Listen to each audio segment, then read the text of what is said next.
देश के मुख्य चुनाव आयुक्त ज्ञानेश कुमार ने प्रेस कॉन्फ्रेंस कर देश के 12 राज्यों में एसआईआर का ऐलान किया था। इन 12 राज्यों में लगभग 51 करोड़ मतदाता है। एसआईआर का उद्देश्य मतदाता सूची को शुद्ध और पारदर्शी बनाना है।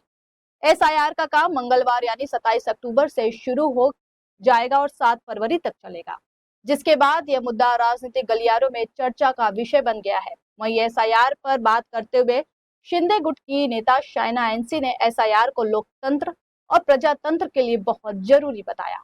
लोकतंत्र को मजबूत करने के लिए एक राष्ट्रव्यापी विशेष गहन समीक्षा बेहद जरूरी है। एसआईआर से चुनाव में पारदर्शिता आती है। इससे आने वाले समय में सबको फायदा होने वाला है। उन्होंने विपक्ष पर तंज कसते हुए कहा कि विपक्ष जब भी चुनाव हारता है तो वह शोर करने लगता है कि वोट चोरी हो रहे हैं। वहीं इस दौरान शाइना एनसी ने और क्या कुछ कहा, आइए आपको सुनाते हैं। का नेशनल एंथम गाते हैं, उनको ये समझना चाहिए कि ये देशद्रोही है। भारत की विशेषता है हमारा राष्ट्रवाद, राष्ट्र प्रेम और हमारा नेशनल एंथम।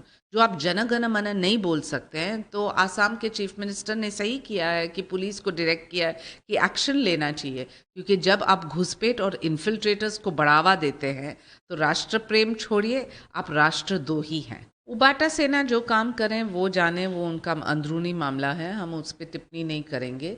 लेकिन ये कहना कि आप एज के आधार पे लोगों को बोलेंगे कि आप वो पद ले या न ले, इलेक्शन लड़े या न लड़े, ये दूर की बात है। सबसे पहले ये स्वीकार कीजिए और एक्सेप्ट कीजिए कि आपको कोई वोट तो दे ही नहीं रहा है, आपको कोई स्वीकार कर ही नहीं रहे हैं। तो आप जो बुजुर्ग को दे या युवा, ये आपकी अंदरूनी मामला हो सकता है, लेकिन जीतना हारना वो काम के आधार पे ही होता है।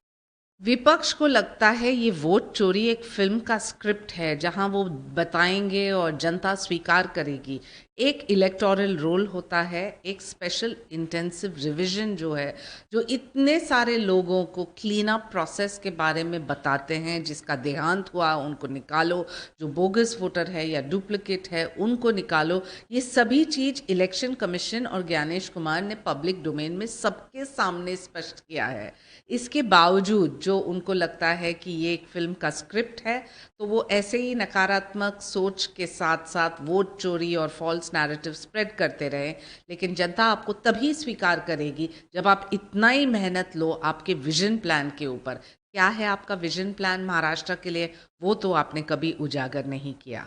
देखिए, जनता जो है बहुत ही होशियार है, उनको पता है कि महायुति ने क्या काम किया है।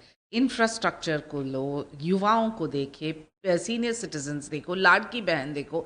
आप आज जब मुंबई आते हैं और कोस्टल रोड, अटल सेतु, नावा शिवा लिंक, मेट्रोज देखते हैं, तो आपको गर्व होता है कि इतना काम इस रफ्तार से हुआ है। लेकिन विपक्ष ये सब चीज़ें को नज़रअंदाज करते हैं और सिर्फ फॉल्स नैरेटिव और फॉल्स रीडिंग, जहां एक तरफ वोट चोरी की बात करेंगे तो दूसरे तरफ आपको भड़काएंगे और अश्लील शब्दों का इस्तेमाल करेंगे। हम सकारात्मक राजनीति कर रहे हैं और करते रहेंगे।